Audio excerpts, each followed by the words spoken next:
Jérémie 4. Si tu reviens, ô Israël, si tu reviens à moi, l'Éternel le déclare. Si tu ôtes de devant moi tes abominations sans plus errer de ça, de là, si tu prêtes serment disant l'Éternel est vivant, si tu le fais en respectant la vérité dans la droiture et la justice, alors les autres peuples seront bénis par l'Éternel et tireront de lui leur gloire. Car voici ce que l'Éternel déclare aux hommes de Juda et à Jérusalem. Défrichez-vous un champ nouveau, ne semez plus parmi les ronces. Purifiez-vous pour l'Éternel, circoncisez vos cœurs, ô hommes de Juda, habitants de Jérusalem, car sinon ma colère jaillira comme un feu, et elle brûlera sans que nul ne l'éteigne à cause de la perfidie de vos agissements. Adressez un appel au peuple de Juda, et qu'on le fasse entendre dans tout Jérusalem. Sonnez du cor à travers le pays, criez à pleine voix et dites, rassemblez-vous, rallions les villes fortifiées. Dressez un étendard du côté de Sion.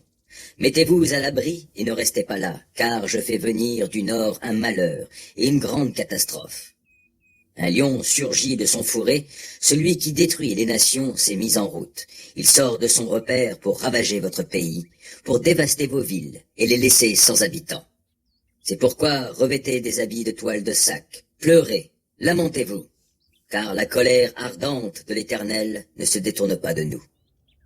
Et il arrivera en ce jour-là, l'Éternel le déclare, que le roi perdra tout courage et les ministres avec lui. Les prêtres seront consternés et les prophètes stupéfaits. Alors je répondis, ah, Seigneur Éternel, tu as vraiment trompé ce peuple et tout Jérusalem quand tu leur as promis. Vous vivrez dans la paix, alors que maintenant l'épée attente à notre vie. En ce temps-là, on dira à ce peuple et à Jérusalem, des hauteurs du désert arrive un vent torride. Il vient en direction des membres de mon peuple. Ce vent n'est destiné ni à vanner le blé, ni à le nettoyer. C'est un vent violent qui vient de tout là-bas, et il est à mes ordres. Et maintenant, c'est moi qui prononce sur eux le jugement. L'ennemi vient pareil à des nuées d'orage. Ses chars sont comme l'ouragan, et ses chevaux plus légers que les aigles. Malheur à nous, nous sommes dévastés. Nettoie ton cœur de sa méchanceté, Jérusalem, et tu seras sauvé. Jusque à quand seras-tu habité de projets malveillants? Une proclamation se fait entendre depuis Dan, et l'on annonce le malheur sur les monts d'Éphraïm. Annoncez-le au peuple, avertissez Jérusalem. Les assiégeants arrivent d'un pays éloigné, et ils poussent leurs cris contre les villes de Juda. Tels des gardiens d'un champ, ils sont postés tout autour de Jérusalem, car elle s'est révoltée contre moi, l'Éternel le déclare. Voilà ce que te valent ta conduite et tes actes. Tel sera ton malheur. Oui, cela est amer, cela pénétrera jusqu'en ton cœur. Je suis bouleversé, je me tords de douleur et mon cœur bat très fort.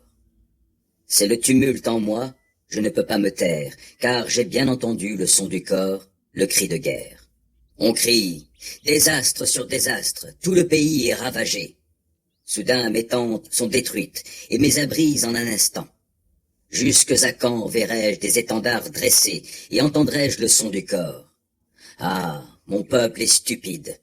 Il ne me connaît pas. Ce sont des enfants insensés qui ne comprennent rien.